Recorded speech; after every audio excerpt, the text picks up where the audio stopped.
बात का प्रमाण है कि हमारी सरकार जनता की अपेक्षाओं के अनुरूप ठीक दिशा में आगे बढ़ रही है। ये सभी आप सभी का ये स्नेह और आशीर्वाद है जो मुझे निरंतर प्रदेश की सेवा करने का एक ऊर्जा प्रदान करने का काम आप सबके आशीर्वाद से हो रहा है। भाइयों बहनों, मुझे प्रसन्नता हो रही है कि आज हम बागेश्वर जनपद में शिक्षा, स्वास्थ्य, सड़क, सिंचाई, पेयजल, खेल, कला एवं संस्कृति से जुड़ी हुई 108 करोड़ रुपए से अधिक की लागत की 42 विकास परियोजनाओं का लोकार्पण एवं शिलान्यास आज हमने किया है। इसके साथ ही आज जहां एक और क्षेत्र के विकास और स्थानीय अर्थव्यवस्था में महत्वपूर्ण योगदान देने वाले हमारे स्वयं सहायता समूह के 40,000 लाभार्थियों को 26.5 करोड़ रुपए की धनराशि भी वितरित की जा रही है। वहीं क्षेत्र में केंद्र और राज्य सरकार की विभिन्न योजनाओं में 36,000 लाभार्थियों को 70 करोड़ रुपए की धनराशि भी डीबीटी के माध्यम से सीधे उनके खातों में आज हस्तांतरित की जा रही है। मुझे पूरा विश्वास है ये सभी योजनाएं न केवल इस क्षेत्र के लिए बल्कि आधारभूत सुविधाओं को सशक्त बनाने में बहुत सहायक सिद्ध होंगी, बल्कि हमारे सभी नागरिकों के लिए बेहतर सुविधाएं उपलब्ध कराने के साथ साथ जो स्थानीय अर्थव्यवस्था है उस स्थानीय अर्थव्यवस्था को एक नई गति प्रदान करेंगे। भाइयों बहनों, आज नरेंद्र मोदी जी के, हमारे प्रधानमंत्री जी के नेतृत्व में देश के अंदर आज बहुत तेजी से अनेक ऐतिहासिक काम हो रहे हैं। गरीबों के लिए काम हो रहे हैं, जरूरतमंद व्यक्ति के लिए काम हो रहे हैं, हमारी माताओं बहनों के जीवन स्तर को ऊपर उठाने के लिए काम हो रहे हैं, नौजवानों को रोजगार और स्वरोजगार से जोड़ने के काम हो रहे हैं। और उन्हीं के मार्गदर्शन में हमारे राज्य में भी विकास और समृद्धि के नए कीर्तिमान स्थापित हो रहे हैं। अनेक नए काम शुरू कराए जा रहे हैं, जहां एक और शहरों से लेकर सुदूरवर्ती पर्वतीय क्षेत्रों तक अनेक विकास के काम किए जा रहे हैं। सड़कों के क्षेत्र में शिक्षा, स्वास्थ्य, पेयजल और इंफ्रास्ट्रक्चर को मजबूत किया जा रहा है।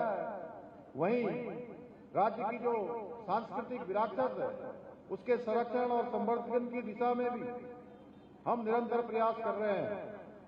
हमारी सरकार देवभूमि उत्तराखंड को विश्व की आध्यात्मिक राजधानी के रूप में स्थापित करने की दिशा में निरंतर कार्य कर रही है। हम केदारखंड की भांति मानसखंड के पौराणिक मंदिरों के भी पुनरुत्थान एवं सौंदर्यीकरण के लिए संकल्पित होकर काम कर रहे हैं। जहां हम अनेक हमारे मंदिरों की एक मिशन के तहत सौंदर्यीकरण के क्षेत्र में आगे बढ़े हैं। इसी क्रम में हम बाबा बागनाथ जी का बैजनाथ धाम के साथ साथ कोट ब्राह्मणी मंदिर सहित विभिन्न पौराणिक मंदिरों का विकास हमारे जनपद बागेश्वर में किया जा रहा है। परंतु भाइयों एवं बहनों, तुष्टीकरण की राजनीति करने वाले कुछ लोग, उनको हमारे द्वारा ये कराए जा रहे इस प्रकार के मंदिरों के विकास, क्षेत्रों के विकास, इससे बड़ी परेशानी हो रही है। और वो कहते हैं कि ये धामों का विकास क्यों करता है, ये मंदिरों का क्यों विकास कर रहा है, क्यों केदारखंड और मानसखंड में मंदिर माला मिशन लाकर काम कर रहा है। तो मैं उन लोगों से कहना चाहता हूं कि धामों का विकास इसलिए करता है क्योंकि ये धाम हमारी आस्था, हमारी पहचान और हमारी देवभूमि की आत्मा है। और जब तक मुझे आप सबका आशीर्वाद मिलता रहेगा, मैं उत्तराखंड की इस समृद्ध आध्यात्मिक विरासत को और अधिक सशक्त बनाने के लिए निरंतर कार्य करता रहूंगा। भाइयों बहनों, आदरणीय प्रधानमंत्री जी के नेतृत्व में शीतकालीन यात्रा की पहल भी हमने प्रारंभ की है, जिसके माध्यम से हम राज्य में 12 महीने पर्यटन की निरंतरता सुनिश्चित करने का काम कर रहे हैं।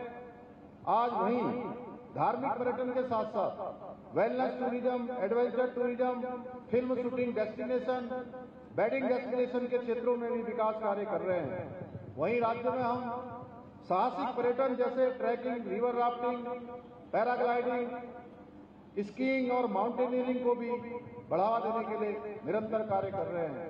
इन सभी की अपार संभावनाएं हमारे इस जनपद बागेश्वर में भी हैं। इतना ही नहीं, हम प्रदेश में आयुर्वेदिक और प्राकृतिक चिकित्सा, योग और आध्यात्मिक पर्यटन को बढ़ावा देने के लिए कुमाऊं और गढ़वाल मंडल के एक एक स्थान पर स्पिरिचुअल इकोनॉमिक जोन की स्थापना भी करने जा रहे हैं। इसके साथ ही हमारी सरकार पारंपरिक मेले, उत्सव और लोक संस्कृति को बढ़ावा देने के लिए वन डिस्ट्रिक्ट वन फेस्टिवल के रूप में विकसित करने की दिशा में भी काम कर रहे हैं, जिसका फायदा बागेश्वर में आयोजित होने वाले कत्यूर और कांडा जैसे ऐतिहासिक मेलों को मिलेगा, जिससे स्थानीय परंपराओं का संरक्षण तो होगा ही, साथ ही पर्यटन, स्थानीय व्यवसाय और स्वरोजगार के नए अवसर भी खुलेंगे। भाइयों बहनों, आज यहाँ बड़ी संख्या में हमारी मातृशक्ति उपस्थित है, इसलिए मैं आप सभी को बताना चाहता हूं कि हमारी सरकार मातृशक्ति के कल्याण के लिए पूरी तरह से समर्पित होकर काम कर रही है। हमने शिक्षा से लेकर स्वास्थ्य के क्षेत्र और उद्यमिता से लेकर नौकरियों तक में प्रदेश की महिलाओं की अधिक भागीदारी सुनिश्चित करने का प्रयास किया है। इसी क्रम में हमने महिलाओं के लिए 30% का आरक्षण विधानसभा में विधेयक लाकर इसको सुनिश्चित किया है कि सभी सरकारी नौकरियों में हमारी मातृशक्ति को 30% का आरक्षण मिलेगा। वहीं उत्तराखंड राज्य ग्रामीण आजीविका मिशन सशक्त बहना उत्सव योजना, मुख्यमंत्री महिला स्वयं सहायता समूह सशक्तिकरण योजना के माध्यम से महिलाओं को आत्मनिर्भर बनाने की दिशा में काम हो रहा है। मुझे गर्व है कि आज प्रदेश के अंदर हमारी बहनों ने अपनी मेहनत से, अपने परिश्रम से, अपने कौशल से, कम संसाधन होते हुए भी, अनेक चुनौतियों का सामना करते हुए भी 1,68,000 से अधिक बहनों को लखपति दीदी बनने का अवसर मिला है। या बनकर उन्होंने महिला सशक्तिकरण की दिशा में भी एक नया इतिहास बनाने का काम किया है। यहाँ भी कई लखपति दीदियां उपस्थित हैं जो अपनी मेहनत से, अपनी लगन से और प्रतिभा के बल पर न केवल अपने परिवार को संबल बना रही हैं, बल्कि अपने गांव और समाज में भी प्रेरणा का स्रोत बन रही हैं। भाइयों बहनों, हम पहाड़ों से पलायन रोकने के लिए भी और स्थानीय अर्थव्यवस्था को और पर्यटन को बढ़ावा देने के लिए भी अनेक योजनाओं पर काम कर रहे हैं। एक जनपद दो उत्पाद योजना के माध्यम से हमारे आजीविका के अवसरों को बढ़ावा दिया जा रहा है, जबकि हाउस ऑफ हिमालय ब्रांड हमारे स्थानीय उत्पादों को आज व्यापक पहचान दिलाने का काम कर रहा है। इसके साथ state millet mission, farm machinery bank, apple व कीवी मिशन और सुगंध और जड़ी बूटी क्लस्टर, मत्स्य पालन योजना, नई पर्यटन नीति, नई फिल्म नीति, होम स्टे, वेडिंग उत्तराखंड जैसी योजनाओं के माध्यम से अपनी स्थानीय अर्थव्यवस्था को हम मजबूती प्रदान करने का कार्य भी कर रहे हैं। आज एक जनपद दो योजना के माध्यम से बागेश्वर में प्राचीन समय से चली आ रही पारंपरिक ताम्र शिल्प को भी अंतर्राष्ट्रीय स्तर पर पहचान मिल रही है। हम उनके प्रोत्साहन के लिए और आगे भी काम करने वाले हैं। आज बागेश्वर जनपद में मत्स्य पालन से जुड़ी हुई समितियों ने 36 लाख रुपए से भी अधिक की आय अर्जित की है। वहीं यहाँ संचालित हो रहे सैकड़ों होम स्टे स्थानीय युवाओं को रोजगार से स्वरोजगार से जोड़ने का सशक्त माध्यम बन रहे हैं। यही नहीं, क्षेत्र के किसानों ने औषधि एवं सघन उत्पादन कर बीते 1.5 वर्षों में 1.25 करोड़ रुपए से भी अधिक का लाभ अर्जित किया है। भाइयों बहनों, इसके साथ साथ बागेश्वर जनपद में आज कीवी भी इसके उत्पादन का एक प्रमुख स्थान बनता जा रहा है, जहाँ के हमारे कीवी उत्पादकों ने अनेक उपलब्धियां हासिल की है। आज उनकी कीवी की मांग भी पूरे देश के अंदर बनने लगी है। भाइयों बहनों, हमारी इन योजनाओं को लेकर भी आज विपक्ष के लोग, जिन्होंने अपने समय में केवल घोषणाओं को करने का काम किया, आज जनता के बीच में भ्रम फैलाकर संदेह उत्पन्न करने की कोशिश करते हैं। लेकिन ये हमारे प्रयासों का परिणाम है कि आज हमारे गांव में हमारे जो लोग पलायन कर गए थे वो पुनः वापस अपने गांव में लौट रहे हैं, अपने गांव में लौटकर रोजगार और स्वरोजगार को आगे बढ़ा रहे हैं। हाल ही में जो रिपोर्ट आई है, पलायन रिपोर्ट, निवारण रिपोर्ट की, इस सर्वे रिपोर्ट से सिद्ध हुआ है कि लगभग 6,000 लोग बीते 1 साल में पुनः अनेक स्थानों से अपने गांव लौट कर आए हैं। साथ ही हम सभी के लिए गर्व का विषय है कि नीति आयोग भारत सरकार द्वारा विकास के सतत लक्ष्यों को प्राप्त करने के इंडेक्स में पूरे देश के अंदर हमारे राज्य को पहला स्थान प्राप्त हुआ है। इसके साथ ही बेरोजगारी दर में 4.4% की कमी लाकर हमने राष्ट्रीय औसत को पीछे छोड़ने का काम किया है। इतना ही नहीं, भारत सरकार के राज्य खनन तत्परता सूचकांक में भी उत्तराखंड को श्रेणी सी के देश में दूसरा स्थान मिला है। यही नहीं, जहां हमें किसानों की आय वृद्धि में देश भर में पहला स्थान प्राप्त हुआ है, वहीं मत्स्य विकास के क्षेत्र में उत्कृष्ट प्रदर्शन के लिए भी राष्ट्रीय पुरस्कार प्राप्त हुआ है। भाइयों बहनों, हमारी सरकार राज्य के और जनपद बागेश्वर के समग्र विकास को सुनिश्चित करने के लिए अनेक विकासपरक योजनाओं को लगातार आगे बढ़ा रही है। हम जनपद में स्वास्थ्य सेवाओं को सुदृढ़ करने के लिए 200 बेड का आधुनिक बिना अस्पताल बनाने के साथ 50 बेड की क्रिटिकल केयर यूनिट का निर्माण भी करा रहे हैं। इसके साथ ही युवाओं को उत्कृष्ट खेल सुविधाएं उपलब्ध कराने के लिए खोली में खेल स्टेडियम का निर्माण भी करा रहे हैं। यही नहीं, हम बागेश्वर में मेडिकल कॉलेज की स्थापना की दिशा में भी कार्य योजना तैयार कर रहे हैं। हमने बागेश्वर में रोडवेज डिपो की स्थापना के साथ साथ रोडवेज कार्यशाला का निर्माण कराया है। हमने क्षेत्र में विभिन्न पेयजल परियोजनाओं का निर्माण कर लोगों को स्वच्छ पेयजल उपलब्ध कराने की दिशा में महत्वपूर्ण कदम उठाए हैं। साथ ही किसानों को सिंचाई के लिए पर्याप्त पानी उपलब्ध कराने के लिए 10 महत्वपूर्ण लिफ्ट सिंचाई योजनाओं का निर्माण किया है। इतना ही नहीं, जनपद में राष्ट्रीय राजमार्ग के अंतर्गत बागेश्वर से कनगाड़ सीना कांडा से बागेश्वर और बिहारी बैंड से कांडा मार्ग को 2 लेन में विकसित करने का कार्य भी प्रगति पर है। इसके साथ साथ राज्य योजना के अंतर्गत लगभग 100 करोड़ रुपए से अधिक की लागत से सड़कों का डामरीकरण व निर्माण कार्य भी किया जा रहा है। इतना ही नहीं, हम बागेश्वर क्षेत्र की प्रत्येक ग्राम सभा को मोटर मार्ग से जोड़ने का काम कर रहे हैं। आज हमने करोड़ों रुपए की लागत से यहाँ पर विभिन्न योजनाओं का लोकार्पण और शिलान्यास किया है। हम सरयू एवं गोमती नदी के संरक्षण हेतु रोड मैप तैयार करने के साथ ही बागेश्वर को काशी की तर्ज पर विकसित करने की कार्य योजना पर भी कार्य कर रहे हैं। हमने बागेश्वर के लिए हेली सेवा की शुरुआत की है, जिससे इस क्षेत्र के पर्यटन और अर्थव्यवस्था को नई मजबूती मिलेगी। इसके साथ ही हमारी डबल इंजन की सरकार बागेश्वर को रेल लाइन से जोड़ने का सपना भी साकार करने की दिशा में काम कर रही है, जिसका सर्वेक्षण कार्य पूरा हो चुका है। जल्दी इस रेल लाइन का निर्माण कार्य भी प्रारंभ हो जाएगा। मुझे पूरा विश्वास है कि इस रेल लाइन के बनने से चंपावत, पिथौरागढ़, बागेश्वर और जिलों में विकास की संभावनाओं के नए द्वार खुलेंगे। भाइयों बहनों, विकास कार्यों की लिस्ट इतनी लंबी है कि सभी के नाम ले पाना संभव नहीं है, लेकिन ऐसा नहीं है कि विकास के कार्य केवल आपके जनपद में हुए हैं। आप आज राज्य के जिस क्षेत्र में भी जाएंगे, सभी जगह आपको इस प्रकार के व्यापक स्तर पर विकास के कार्य दिखाई देंगे।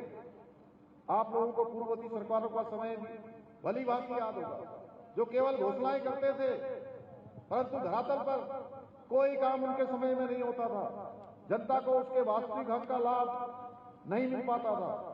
कांग्रेस के समय में एक प्रधानमंत्री ऐसे होते थे, उन्होंने स्वीकार किया कि हम 1 रुपया लाभार्थियों के बैंक के खातों में हम उनको भेजते हैं, लेकिन लोगों तक केवल 15 पैसे ही पहुंचता है।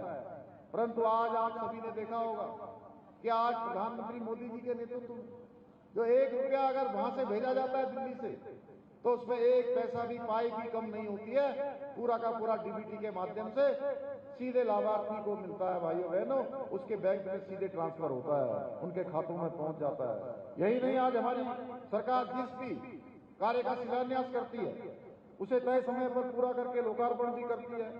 और जब हम जनता के बीच जाते हैं तो ईमानदारी से अपना रिकॉर्ड कार्ड प्रस्तुत करते हैं, कौन सा काम पूरा हुआ है, कौन सा काम प्रगति पर है और आगे कौन सा काम भविष्य में करने का हमारा प्लान है, कौन सा संकल्प है। क्योंकि हम कांग्रेस पार्टी की तरह सत्ता को अपनी बपौती नहीं बल्कि सेवा का माध्यम मानते हैं।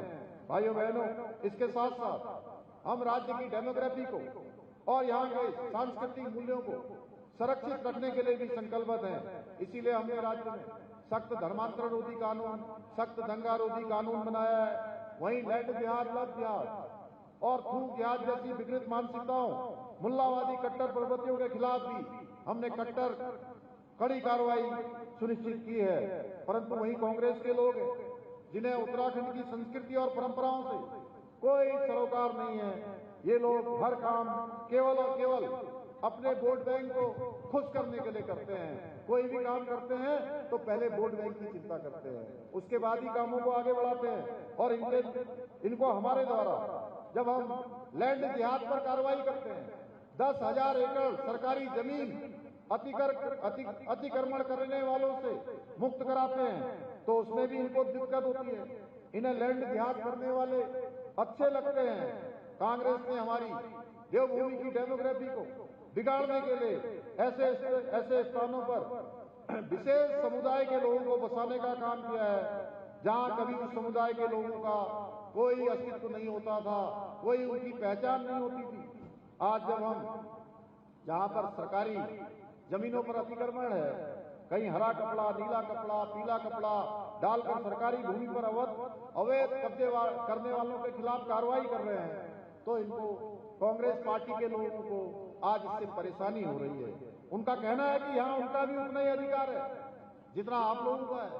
भाइयों बहनों, इस प्रकार की उनकी मानसिकता हो गई है। आप ही बताइए, क्या जो लोग हमारी देवभूमि को दूषित करने का काम कर रहे हैं, हमें उन पर कार्रवाई नहीं करनी चाहिए?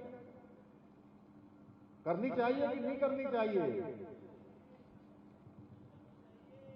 कार्रवाई आगे बढ़ाए कि नहीं बढ़ाए? जरा जोर से बोलिए, कार्रवाई करनी है कि नहीं करनी है? आगे करें ना, तो जोर से बोलिए। आज कांग्रेस की आंखों पर पड़ी वोट बैंक की पट्टी जो पड़ी है, उसके चक्कर में उनको लैंड जिहाद नजर नहीं आता है।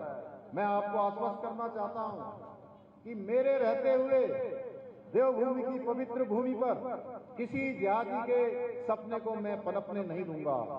हमारी आने वाली पीढ़ियों को हम एक सुरक्षित उत्तराखंड सौंपना चाहते हैं, सुरक्षित उत्तराखंड देना चाहते हैं। भाइयों बहनों, हमने प्रदेश में देश का सबसे पहले हमें उस राज्य का होने का गौरव प्राप्त हुआ है जहां रहने वाले लोगों के लिए सभी के लिए एक समान कानून लागू कर दिया गया है।